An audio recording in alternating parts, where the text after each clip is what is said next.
இயல்பாகவே இருக்கக்கூடிய நல்ல மாதமாக இந்த மாதம் சிம்மராசிக்காரர்கள் அனைவருக்குமே இருக்குங்க.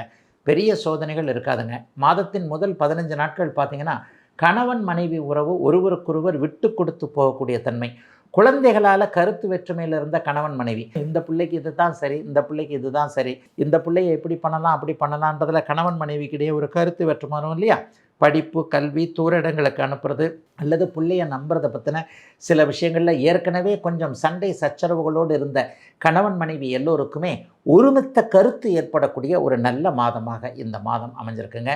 கடந்த காலத்தில் வேலை சார்ந்த விஷயங்கள், கடன் சார்ந்த விஷயங்களில் ஸ்ட்ரெஸ் இருந்தவங்க, சம்பளம் எனக்கு பத்தலை, பதவி உயர்வு கிடைக்கல, அல்லது 3-4 வருஷமாக 5-6 வருஷமாக ஒரே சீட்டில் தான் இருக்கிறேன், இது எப்படி பண்ணுறதுன்னு தெரியலன்ற மாதிரியாக எதிலும் ஒரு திருப்தி இல்லாமல் வேலை செய்து கொண்டிருந்த அல்லது டார்கெட் போன்ற தொழில்களோடு தொடர்பு கொண்டு இதை முடித்தாதான் அமைப்பு, டெய்லி இப்படி பேசணும், வாரமானா இப்படி பேசணும், மாதமானா இதை முடித்தாதான் சம்பளம் என்கின்ற நிலையில் இருந்து வந்து கொண்டிருந்த இளைய பருவ சிம்மராசிக்காரர்கள் எல்லோருக்குமே விருப்பமான பிடித்தமான வேலை மாற்றங்கள் ஏற்படக்கூடிய அமைப்புகள் இப்போது கண்டிப்பாக உண்டு.